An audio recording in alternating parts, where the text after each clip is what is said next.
ज्ञान प्राप्ति के हमारे वैल्यूएबल साधक मित्रों, आप सभी का अभिवादन करते हैं। साधना में आपकी प्रगति हो, जीवन में आप भगवान भी कहते हैं कि जो योग है वो क्रमबद्ध रूप से धीरे धीरे एक दूसरे को सिखाते हुए आगे बढ़ा हुआ है। ये ज्ञान की पूरी सीरीज है, ज्योत है। एक ज्योत दूसरी ज्योत को जलाए।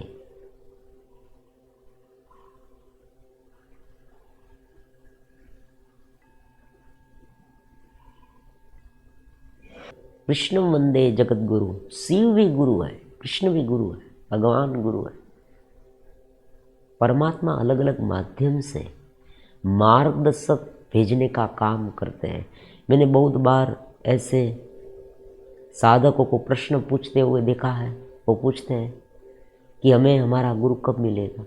लेकिन आप जब प्रॉपर तरीके से तैयार हो जाए,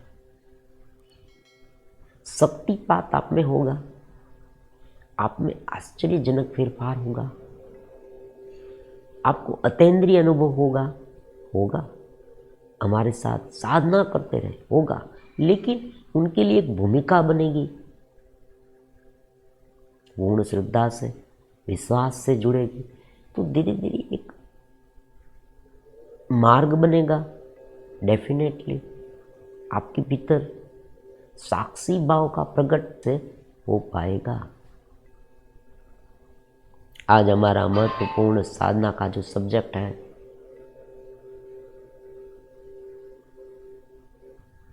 हमने इनके पहले वीडियो में कहा कि उत्साह, प्रसन्नता, धैर्य जैसी बहुत सारी गुड क्वालिटीज उत्पन्न होती है। तो कोई साधक के मन में ऐसा प्रश्न भी उठा होगा, जिसने वेदांत के बारे में ज्ञान प्राप्त किया हो, प्रश्न पूछेंगे और प्रश्न उठना भी चाहिए कि भाई ये तो मन के आधार पर है। चित्त में गुण प्रकट होते हैं, अवगुण भी चित्त में प्रकट होते हैं। गुड क्वालिटीज और बैड क्वालिटीज दोनों चित्त में प्रकट होती है। तो हम उसे आत्मा की कैसे माने? मान लीजिए आप में असंतोष का अनुभव हो रहा है। असंतोष तो वो मन पर हो रहा है, चित्त की एक वृत्ति है। क्रोध का अनुभव हो रहा है, क्रोध की वृत्ति उत्पन्न हुई। द्वेष का अनुभव हो रहा, द्वेष की एक वृत्ति उत्पन्न हुई। तो उसमें आत्मा बीच में कहाँ से आ गया? मतलब मान लीजिए कि गुड क्वालिटीज उनसे तद्दन विपरीत सार्वत्रिक प्रेम है, दया है, सद्भाव है, कुछ मोरालिटी के सिद्धांत हैं, उनके अनुभव होने लगे, आपका जीवन ऐसे होने लगा, तो आत्मा वहाँ कहाँ से आ गया? क्योंकि वो भी मन के तल पर होते हैं।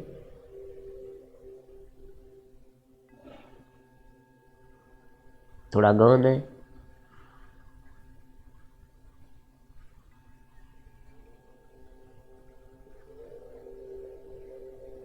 आप कहेंगे कि भाई वहां आत्मा कहाँ से आ गया?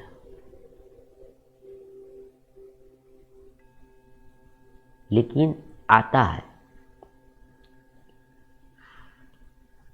उनका एक कारण है। जो गुड क्वालिटीज है ना, वो उनके करीब ले जाती है, ये उनका काम है। सत्वगुण 3 प्रकार के गुण हैं, तमोगुण, रजोगुण और सत्वगुण। 3 गुण में जो सत्वगुण है वो उनके करीब है, चित्त स्थिति। तो कोई व्यक्ति अगर आपको अपने ध्येय के करीब ले जाए तो पहुंचना बहुत ही सहज हो जाएगा। कोई बताए देखो सामने 2 फीट की दूरी पर है, आप देख रहे हैं, आप उसे समझ रहे हैं, अब ये दूर नहीं है।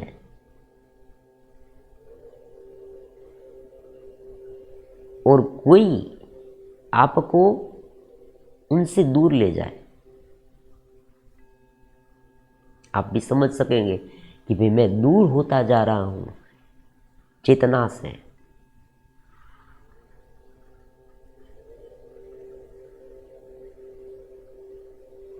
चेतना से मैं दूर होता जा रहा हूं, वो आप समझ रहे हैं।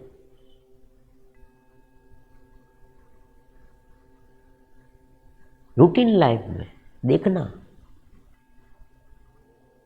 ये कोई कहने की सुनने की बात नहीं, केवल क्रोध उत्पन्न होता, द्वेष उत्पन्न होता, इरिटेट होते आप, ईर्षा, असंतोष, भय, वासना, ये सब जब उत्पन्न होता है तब आप स्वयं जान जाते हैं कि मैं दूर हुआ हूं। जो पवित्रता का भाव, जो दिव्यता का भाव मुझ में था, वो अब हट गया है, धीरे धीरे अदृश्य होता जा रहा है। ऐसा क्यों हुआ वो आप समझ सकेंगे, हुआ है वो आप मान सकेंगे। एक व्यक्ति सुबह उठते ही कहेगा कि आज मुझे डीप स्लीप, गहरी नींद का एहसास हुआ आज। और एक व्यक्ति ये भी कहेगा, कभी कभी आप कहेंगे कि आज मुझे नींद प्रॉपर नहीं आई। आप जानते हैं, दोनों बातें को आप जानते हैं, दोनों बातों को आप जानते हैं। ठीक नींद आई, नींद नहीं आई, तो जो आपको करीब ले जाए वो देवी संपदा। भगवान ने जो भगवत गीता में देवी संपदा, आसुरी संपदा की बात कही, अर्जुन को भगवान ने कहा कि तुम देवी संपदा युक्त हो।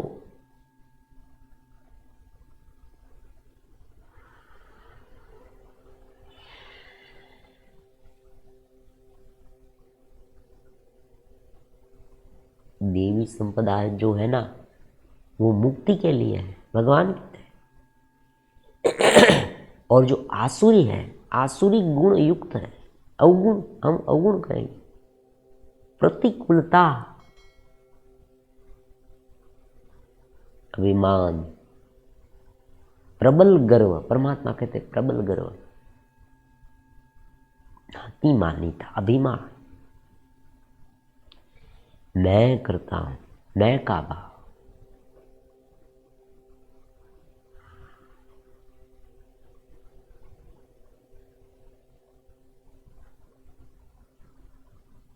तो ये सब अत्यंत का, तो इस प्रकार की आसुरी जो वृत्तियां है वो उनसे दूर ले जाती है।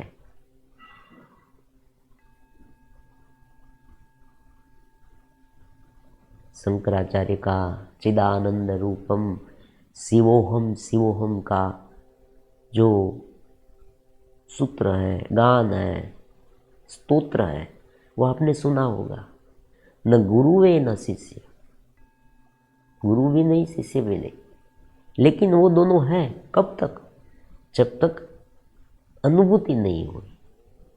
जब अनुभूति के लेवल पर पहुंच जाए तब ये देवी संपदा, आसुरी संपदा दोनों मन के स्तर की ही बात हो जाएगी। दोनों को दूर कर देना है।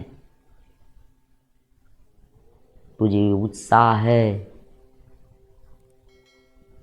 आनंद का भाव है, वो उनके करीब ले आता है। हम, हमारे जो ढांचा है ना, ये जो पूरी रचना उसे अनुकूल करके ज़्यादा मात्रा में वो अभिव्यक्त हो पाए, उनका स्वरूप का अनुभव हमें ज़्यादा मात्रा में हो, ऐसा करना चाहते हैं। इनके ये उपाय है।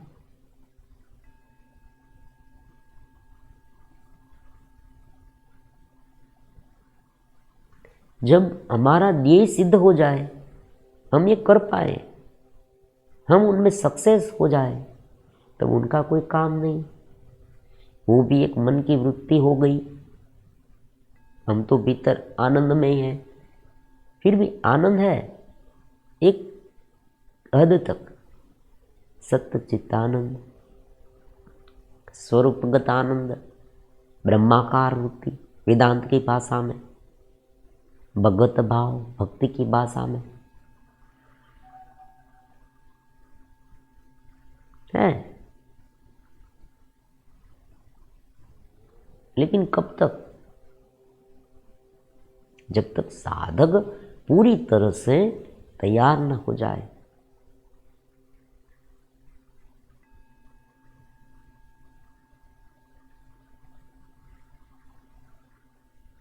तो जो आपका प्रश्न था, आपके मन में उत्पन्न हुआ कि भाई ये गुण आपने कहा, प्रसन्नता है, उत्साह है, वो सब भी एक मन की वृत्ति है, तो ये आत्मा की कहाँ से हो गई? तो उनका उत्तर ये है कि ये सब उनके अनुकूलन है, मतलब उनके करीब ले जाने वाले हैं। उसे अनुकूलनता प्राप्त कराने के लिए ये सब गुण बहुत उपयोगी होते हैं। मंत्र जाप है, भक्ति है, दया, धर्म,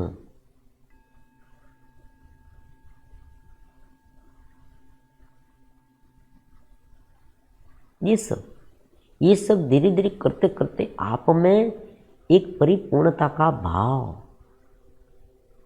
प्रकट होता जाएगा। और ये परिपूर्णता का जो भाव है ना, वो धीरे धीरे अपने आपके स्वरूप में आपको एक रूप करता कराता जाएगा। धीरे धीरे आप होते जाएंगे,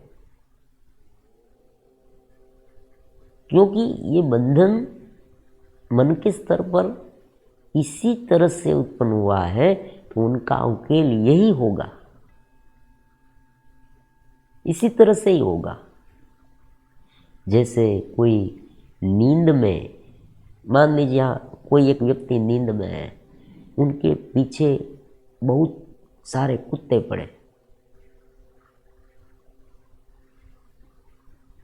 उसमें से एक जो कुत्ता है उसने उस व्यक्ति को काट लिया स्वप्न में। वो स्वप्न में ही था।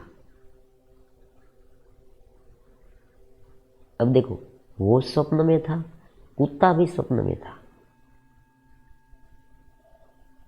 तो उस समय उनके पैर में जो घाव है, उसे ठीक करने के लिए जागृत के कोई डॉक्टर काम नहीं आएगी। आप डॉक्टर की बड़ी फौज उनके आस पास लगा दो,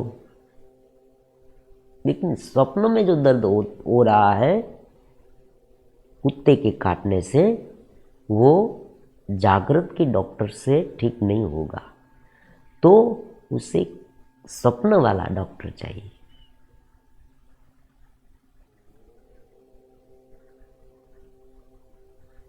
स्वप्न वाला डॉक्टर आएगा, उनका ट्रीटमेंट करेगा, उसे कहेगा देखो अब मैंने जरूरी इंजेक्शन लगा दिया है, पट्टी बांध दी है, मलहम लगा दिया है, अब तुम्हें थोड़े दिन में ठीक हो जाएगा।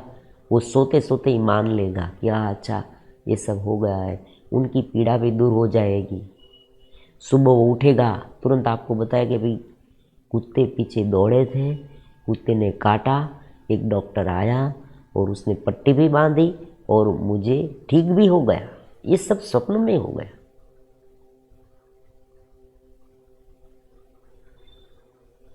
लेकिन अगर स्वप्न में डॉक्टर नहीं मिला तो वो जाग कर ये भी कहेगा कोई डॉक्टर नहीं मिला, मैं पूरी रात इस तरह से चटपटाता रहा दर्द से, चाहे वो स्वयं डॉक्टर क्यों ना हो। लेकिन स्वप्न में उसी तरह से जब अज्ञान में जीव होता है तब उसे इस ज्ञान को दूर करने के लिए कोई दूसरा थोड़ा माइल्ड वाला अज्ञान, देखो माइल्ड वाला जो आत्मा के करीब है, उनका आधार लेना पड़ता है।